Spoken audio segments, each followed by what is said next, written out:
I think I may be misunderstanding something really basic. And I was trying to, I have been in the meditations, I'm trying to follow, and I guess with my mind, it seems to be your words are hitting my mind, and my mind's desperately trying to wrap themselves around what you're saying. It seems to often work better if I stop listening, but anyway, I'm trying to listen. And so, with the meditation with the body this morning, so what I noticed is, and it was interesting in terms of, I get some really like strong sensations. So at various points I get intense heat, it feels in my body. And then this kind of anxiety was arising, and I was able to, it wasn't as bad as the other day, to kind of notice that and kind of let it settle and go beneath it. So that was good. But then what I noticed in terms of just the sensing, so that the sensations, they seem to come with a quality of like aversion or pleasure, just naturally inbuilt in them. And I was trying to investigate, and it didn't seem, I was occasionally would have a thought, oh, my back hurts, so there's a story of the back hurting, and then that seems like a whole different thing. But even dropping all of that, certain sensations will have a quality of what I would call like pleasure or neutral or pain. But then I was getting confused because I was thinking, but if there's nobody, if there is no self, and certainly I guess for a newborn baby there's no self, no sense of a self, there's simply the field and these sensations. So who's discriminating and experiencing pleasure or pain? Does that make sense? Yeah. Yeah.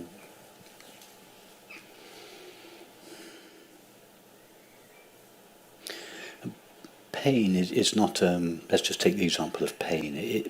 Pain is not a. It's not an egoic experience.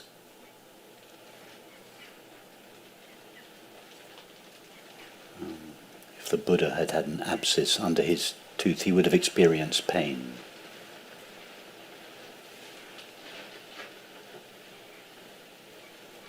Who is experiencing that? The one who experiences, that which experiences consciousness.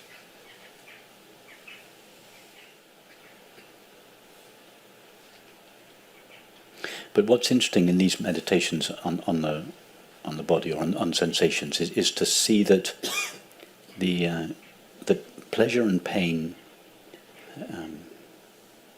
they're not inherent in the sensation. If you really go deeply into the sensation,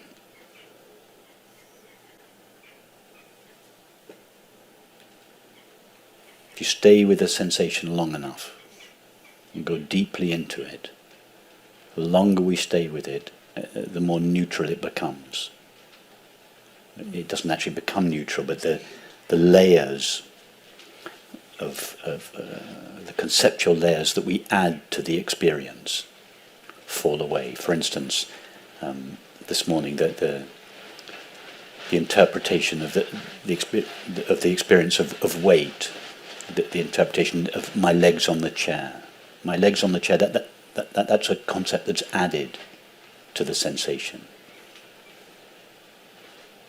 And if you just keep stripping away the concepts, you reduce the sensation to the raw experience, the stuff that is there. All we find in the end is knowing. So that's where I was getting confused, but wouldn't a baby, in theory, a baby simply be having the experience of knowing, but is obviously feeling pleasure and pain, but it's not conceptual, it seems like just inbuilt in the body. Yes.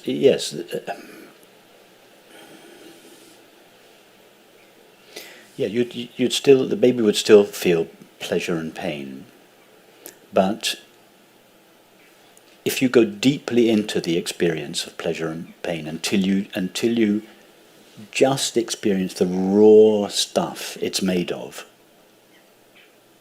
it becomes less and less easy to distinguish pleasure from pain.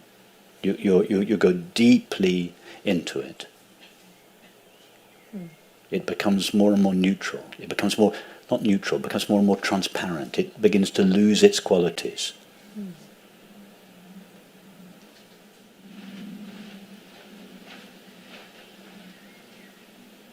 For instance, this experience in the night. If you that you were referring to, if you have an experience in the night, you have a pain in your leg. To begin with, the impulse is to move away from it.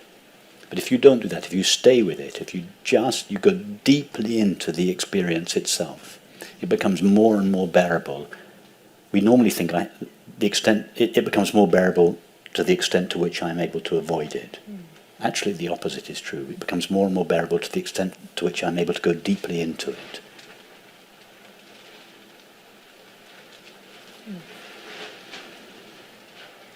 Not that that's the purpose of our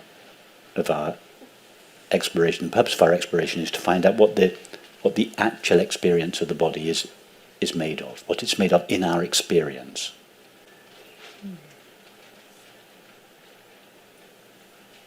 Right? And I don't mean to imply by that we would cease experiencing pleasure and pain. No, pleasure and pain are still experienced.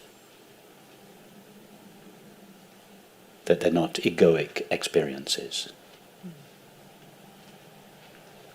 But it sounds like what you're saying, the longer maybe if I sat with the sensation, that I'm still having the sense of it being uncomfortable or discomfort or something. The discomfort is at least greatly diminished by going deeply into it. I'm not suggesting that's the purpose of what we do. This is an aside, really. It does have an effect on pain.